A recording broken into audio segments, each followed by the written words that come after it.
Bom dia a todos. Eu gostaria de agradecer aos organizadores do Conclima, professor Zé Marengo, professor Reinaldo Victória, a oportunidade de estar aqui hoje. O título da palestra é o título do nosso projeto, dentro do programa FAPESP de Pesquisa em Mudanças Climáticas Globais. Nós não estamos na reta final, nós estamos numa das muitas curvas do meio do trajeto, e vamos ver isso em breve. Bom, eu também cheguei hoje, eu não participei da conferência na terça e na quarta-feira. Parece que a professora Sandra Racon já falou alguma coisa sobre saúde, mas como eu não sei o grau de informação da audiência aqui sobre saúde, nós vamos começar falando brevemente um pouquinho sobre a relação mudanças climáticas, aquecimento global e saúde, e depois vamos entrar propriamente nos resultados preliminares do nosso projeto. A ligação de clima com saúde não é nova. O conhecido como pai da medicina, Hipócrates, há 2.500 anos atrás, já fazia essa ligação. Em 2007, o agonizante ISSP lançou um projeto sobre saúde humana e mudanças climáticas globais, e a gente vê aqui ligações diretas entre fenômenos de clima, principalmente fenômenos extremos de clima, como ondas de calor, enchente, incêndios, e ligações indiretas também entre as mudanças climáticas e saúde humana. Aí eu chamo a atenção para as doenças de transmissão vetorial, que é o que a gente trabalha, e nós vamos ver um pouquinho mais para frente. Em 2008, a Organização Pan-Americana de Saúde teve como tema para o ano de 2008 a ligação entre mudanças climáticas e saúde, e alguns exemplos aqui. A gente vê, por exemplo, a questão das ondas de calor. Em 2003, na Europa, teve um episódio importante que chegou só na França a ter 30 mil mortes. A maior parte dessas mortes em idosos e crianças, por causa desse pico de calor. Também a questão das secas, que aí tem relação com a produção de alimentos e, indiretamente, com a saúde humana também. Existe um estudo da OMS relacionando mortalidade também com mudanças climáticas. E o professor Paulo Artacho, que está aqui, o professor Saldiva, a professora Racon, trabalham principalmente com a questão de poluição atmosférica ligada à saúde. Esse é um exemplo da época que nós morávamos em Rio Branco, no Acre, e de um lado da figura a gente vê um dia normal, e do outro um dia típico de seca. Geralmente, esse tipo de visão a gente tinha nos meses de setembro. E a gente vê, na época, uma noticiazinha da Veja mostrando que a emissão de partículas numa cidade pequena como Rio Branco chegava a ser 4 vezes maior que a emissão de São Paulo. Isso é uma outros dados daquela época também, mostrando no norte de Mato Grosso, na região que estava sendo convertida há 8, 10 anos atrás para a plantação de soja, a quantidade de emissões e a relação disso com doenças respiratórias também. Bom, essa questão da ligação de saúde com mudanças climáticas, ela é perversa. Ela afeta principalmente aqueles que emitem menos, que são os menos desenvolvidos. Nesse gráfico, nessa imagem, a gente vê com a área alargada, principalmente os países do norte, e na imagem seguinte a gente vê com a área alargada, principalmente os países do sul. E é para mostrar que quem mais emite é quem menos sofre, e vice-versa, quem mais sofre é quem menos emite. Ainda dentro do problema de saúde, a gente tem a questão dos refugiados. Os refugiados têm não só o problema de saúde mental, do estresse causado pelo desplaçamento, isso não existe em português, né? Como é que é essa palavra? Por eles serem desalojados e mudarem. desterritorialização. Obrigado, professora. Mas também todas as outras implicações de saúde relativas a uma dieta inadequada, a morar em condições, às vezes, de aglomeração de pessoas nos campos de refugiados e tal. Isso mostra, esse dado do relatório Stern, mostrava que, caso a temperatura subisse de 2 a 3 graus, os números de pessoas afetadas seriam da ordem de milhões. Hoje a gente já fala em aumentos de 4 a 6 graus. Então, provavelmente, esses números serão muito maiores. Agora, começar com alguns exemplos de doenças transmitidas por vetores. Um exemplo clássico é o exemplo da virose do vírus do Nilo Ocidental, nos Estados Unidos. A gente vê uma expansão muito rápida. No fim dos anos 90, a área de abrangência dessa doença era uma área bem restrita na costa leste americana, e 3, 4, 5 anos depois, ela já estava presente em todos os Estados Unidos, chegando, inclusive, por volta dessa época de 2003, a apresentar centenas de mortes em pessoas, o que não é comum. Essa doença é uma doença interessante porque ela é muito complexa. Ela envolve pássaros, envolve cavalos, envolve insetos e envolve pessoas. Então, a relação desses vários hospedeiros dessa virose é mediada pelo clima, e isso torna essa doença bastante estudada. Bom, ainda em doenças infecciosas, esse mesmo relatório Stern, na época, falava de ampliação da dengue, e nós tivemos essa experiência com surtos muito importantes no Rio de Janeiro, em outras cidades do Brasil, e na malária na África. E a gente vai ver que o problema de malária não é só na África. Para vocês terem uma ideia de como é a relação entre clima e essas doenças transmitidas por vetores, a gente usa duas imagens. Uma em relação à altitude. Então, vocês imaginam que a condição de temperatura ideal para que esses insetos vivam estivesse nesse nível aqui. Daqui para cima era muito frio, então você não encontrava insetos transmissores de algumas doenças, como dengue, malária e tal. Se você tiver uma comunidade vivendo aqui, essa comunidade não está suscetível a essas doenças. Num cenário de aquecimento, essa temperatura que existia aqui passa a haver em altitudes mais elevadas. Então, essa mesma comunidade que aqui não estava suscetível, aqui ela passa a ficar suscetível num cenário de temperaturas mais altas.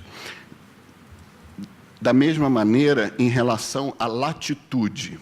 Ali, o exemplo era de altitude, a gente pode falar a mesma coisa de latitude.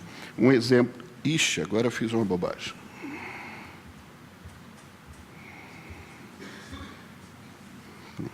Um exemplo claro era essa isoterma de 22 graus da dengue. A gente não tinha dengue nos estados do sul do Brasil. E hoje... a gente já passa a ver dengue no Paraná, alguma coisa em Santa Catarina e Rio Grande do Sul, mas isso significa que essa linha está chegando para o sul. É lógico que com o alargamento dessa faixa de temperatura, que era considerada nos trópicos, e a gente passa a ter em regiões subtropicais essa temperatura, que é uma temperatura boa para a reprodução dos insetos. Bom, tem outros estudos mostrando a relação de malária com episódios de El Niño. E não só de malária, mas também uma outra doença que a gente trabalha lá na fronteira, que nós vamos ver daqui a pouco, se chama bartonelose. Tem alguns estudos tentando estabelecer essa relação. No caso desse aqui, do Germán, da Colômbia, ele mostra uma correlação importante com vários episódios de El Niño desde os anos 50. Os estudos que eu vi de bartonelose eram mais restritos aos episódios de 97, dos anos 90, então era mais difícil estabelecer essa correlação. Bom, ainda em relação à malária, essa imagem é uma imagem antiga, da época que o desmatamento na Amazônia estava muito forte, mas ela mostra bem o que a gente conhecia na época como arco do desmatamento, que era essa faixa ao sul da fronteira da Amazônia, que a fronteira agrícola avançava em direção ao norte. Nessa época, o Jonathan Patz orientou uma tese na fronteira do Peru com o Brasil, e eles chegaram a esse número muito interessante, que a cada 1% a mais de desmatamento, o principal vetor da malária aumentava em 8%. E a gente via isso na década passada, com bastante frequência na Amazônia. Aqui é um outro exemplo, nós fizemos um gráfico com os dados de malária. IPA é o índice parasitológico anual, que é como se fosse a incidência da malária por ano nos vários estados.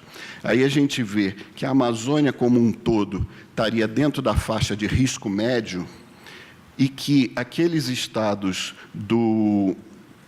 da parte leste da Amazônia estariam também ainda dentro dessa faixa de risco médio. São estados onde o desmatamento era mais antigo, como o Pará, o norte do Mato Grosso e tal. Quando a gente pegava os estados da parte oeste, que o desmatamento era mais recente, o risco da malária já estava na faixa de alto risco. Em 2005, nós tivemos um episódio de surto de malária muito grande na cidade de Cruzeiro do Sul, no Acre, que era uma cidade que normalmente não tinha malária, mas isso aparentemente não estava ligado a desmatamento, estava ligado à criação de peixes em lagos, em fazendas de aquicultura. E isso tem se repetido em outras áreas do Acre e de Rondônia naquela região. Bom, em 97, 98, então, o ISSP lançou esse projeto de mudanças climáticas e saúde humana, e aqui a gente vê a tradução de um dos quadros que mostra as várias relações diretas e indiretas que existem entre esses dois temas. Nós trabalhamos principalmente nessa parte de mudanças climáticas e alterações do uso da terra, principalmente como causa de mudança climática, mas, em alguns casos, também como consequência. E as doenças transmitidas por vetores. E foi esse foco, então, que nós demos para o projeto da FAPESP, que nós vamos passar a mostrar agora. Ele é um projeto temático que envolve pesquisadores de mais de meia dúzia de instituições, de várias áreas. Nós temos desde estatísticos, pessoas de ecologia, de infectologia, de ciências sociais, até pessoas mais ligadas à área de medicina realmente. Tivemos 3 alunos de mestrado que já concluíram suas dissertações dentro do projeto. Temos 2 outros agora morando na fronteira do Acre com o Peru e fazendo as suas dissertações, devem concluir o ano que vem. E esse projeto tem sido muito interessante. Aqui a gente vai apontar algumas dos achados do projeto, não necessariamente nessa ordem. Eu vou começar com o que a gente tem menos dados, depois vou passar para o que a gente tem mais dados, e descrever um pouquinho da proposta inicial do projeto. Bom, a Amazônia a gente vê que é uma área de grandes mudanças, e essas mudanças, principalmente por grandes projetos de desenvolvimento, acabam resultando em mudanças no uso e na cobertura da terra. O padrão típico de mudança de uso da terra da Amazônia, eu acho que está representado nessa foto. A gente vê um primeiro momento em que o desmatamento dá lugar às pastagens.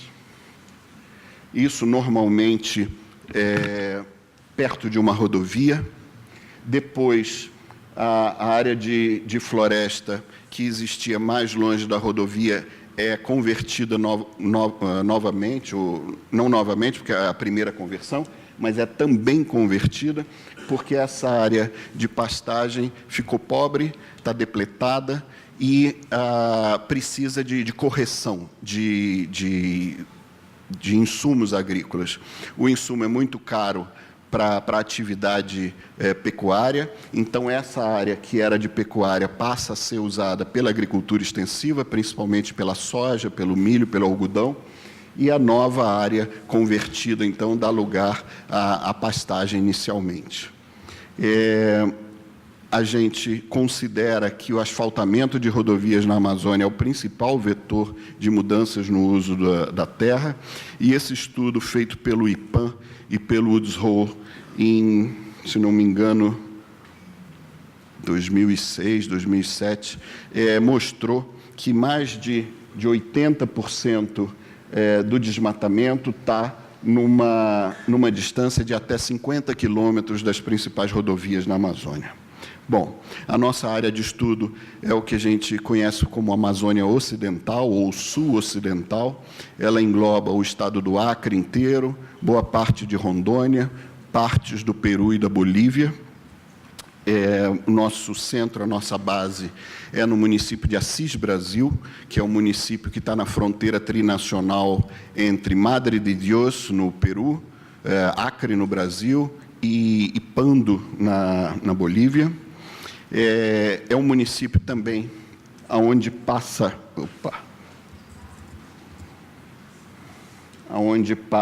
essa rodovia, que é chamada de rodovia interoceânica.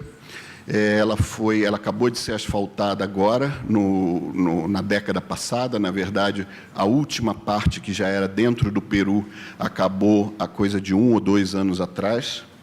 E a razão principal dessa rodovia é facilitar a nossa exportação sempre crescente de grãos, principalmente da região centro-oeste, mas agora também no norte de Mato Grosso, que é a área amazônica, para os portos do Peru, visando o mercado chinês, o mercado do Sudeste Asiático, principalmente. Bom, essa é a fronteira trinacional. A gente tem Assis Brasil aqui, tem Inhapare, no Peru, e tem uma pequena vila do lado boliviano. O trânsito de pessoas, principalmente por conta do turismo, já está bastante grande. Essa cena de ver vários carros com várias pessoas cruzando a fronteira é comum. O pessoal da Polícia Federal e da Alfândega estima que de 80 a 100 carros cruzam a fronteira por dia. E, obviamente, os carros não estão sozinhos, eles têm pessoas dentro e, muitas vezes, têm insetos dentro também. Então, os insetos não têm passaporte, eles cruzam a fronteira livremente. Nós temos aqui uma situação bastante interessante. Nós temos uma doença transmitida por insetos, a gente vai ver, que é a leishmaniose visceral, que existe praticamente no Brasil todo, mas ainda não está sendo reportada nem em Rondônia, nem no Acre. Então, é uma pressão vindo do leste para o oeste. A gente tem uma outra doença, que é a bartonelose, uma doença típica dos altos vales dos Andes, que desceu e que já é encontrada em altitudes amazônicas, em altitudes de costa peruana, vindo do oeste para o leste. E a gente tem no meio, reinando, a leishmaniose tegumentar. Bom, aqui só para dar o exemplo da leishmaniose visceral, aqui a gente tem a expansão nos anos 80, 90. Esse mapa é de 2006. O mapa mais atual englobaria mais casos na região sul do Brasil, mais casos no Amazonas e no Amapá, e só Rondônia e Acre ainda livres dessa doença. A bartonelose, que era foco inicial da nossa proposta para a FAPESP, é uma doença muito antiga, representada naquelas cerâmicas peruanas, que representam, na verdade, verrugas na pele. Essas verrugas podem ser únicas e podem ser múltiplas, como é o caso dessa foto. Na época do fim do século XIX, houve a construção de uma ferrovia que trouxe principalmente chineses para trabalhar, e num episódio só morreram 7.000 pessoas. Então ficou conhecida como febre de Oroya, que era a cidade para onde ia a ferrovia. Depois, um médico peruano, Carrion, e existia aquela outra entidade que era a verruga peruana. Esse médico peruano achou que existia uma ligação entre as duas entidades. Ele pegou uma secreção ou partes dessas verrugas, inoculou em si mesmo e desenvolveu a febre de Oróia, mostrando que eram duas fases da mesma doença. E morreu com isso.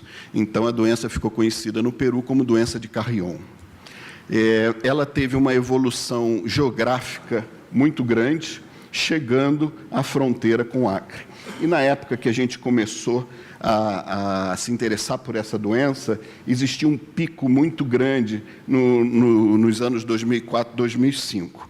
Então, a metade esquerda dessa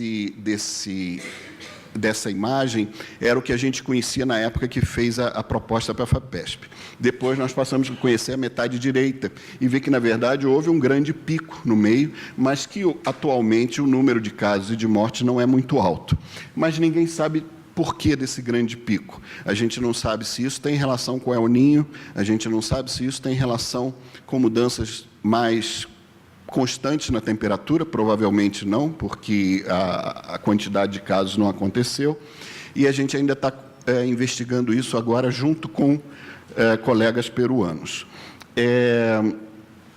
O importante é que esses casos continuem existindo e que a região de Madre de Dios, que é a fronteira com Acre, é uma região que tem risco para essa doença. Bom, a leishmaniose tegumentar, eu fui chamado ali para andar mais rápido.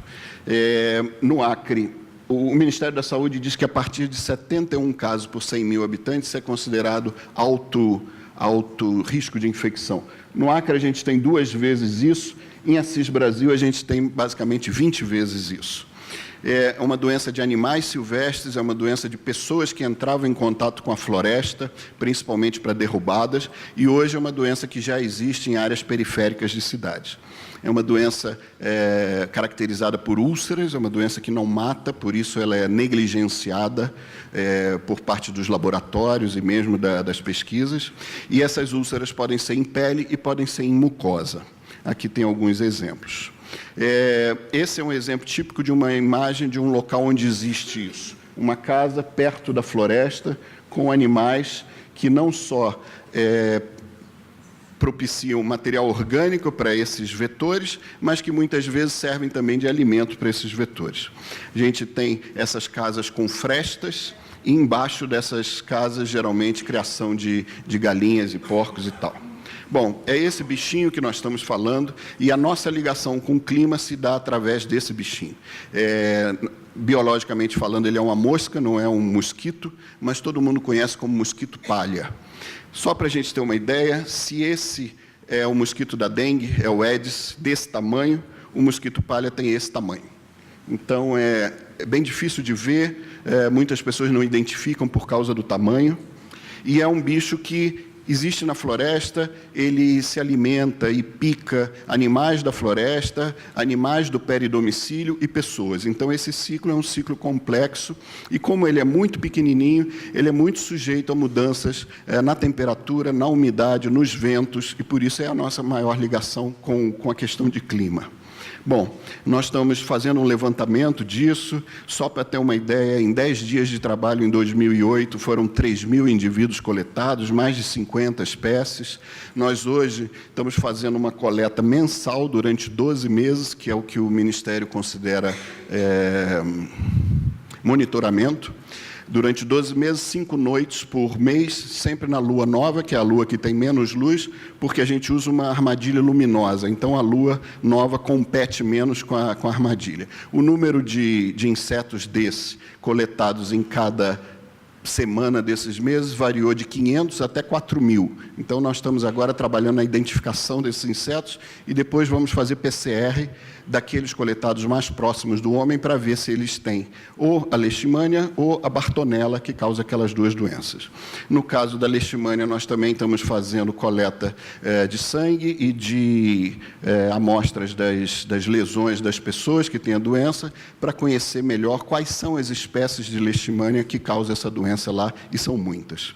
Bom, nós tivemos um aluno fazendo um levantamento bastante interessante, um levantamento uma análise estatística de dados dos últimos 10 anos. Aqui, outra vez, a gente vê o nível de 71 casos e o comportamento da doença nos anos no Acre.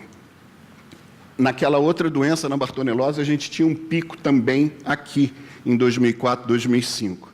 Essa foi a época da construção da estrada do lado brasileiro. Então, a gente acha que, muito provavelmente, tanto a bartonelose quanto a leishmaniose tegumentar lá tem uma ligação com migração de pessoas. Bom, a gente não usa muito a análise multivariada em epidemiologia, mas ela mostrou ser uma ferramenta muito interessante.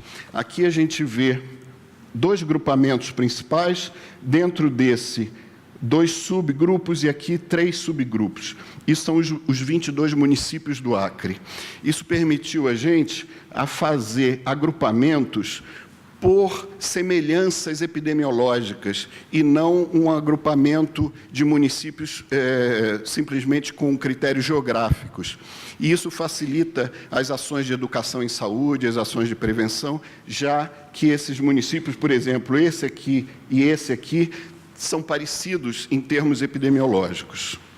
Bom, quando a gente pega uma outra ferramenta da análise multivariada, que é a análise de componentes principais, a gente começa a ver que tem coisas que são semelhantes. Acima de 6, a gente considera interessante, o que está na mesma cor é positivo ou negativo, então aí você vê coisas que são diretamente ou inversamente relacionadas. Isso permite também que a gente agrupe não só municípios, como também essas semelhanças da epidemiologia da doença. Se em tais municípios dá mais em criança, em outros dá mais em mulher, em outros dá mais na área urbana, em outros dá mais na área rural, e isso faz com que a gente, esse outro teste, confirme aquele primeiro do agrupamento de municípios. E aí a gente passa a ter, então, um comportamento de educação e de prevenção para cada grupo desses municípios. Bom, na questão do clima, nós tivemos uma relação bastante forte entre o que a gente chama de coeficiente de detecção, que é a taxa de infecção da doença, e o desmatamento. Isso para o estado do Acre. Mas nas temperaturas isso não foi tão claro. Então a gente ainda está tentando melhorar os dados de temperatura para poder analisá-los outra vez e ver o que a gente acha. Bom, aí nós tivemos uma outra aluna que foi para a CIS Brasil. Aqui é a leishmaniose no Brasil, aqui no Acre, com aquela alta em 2003, 2004, e aqui em Assis Brasil, 20 vezes maior do que aqui.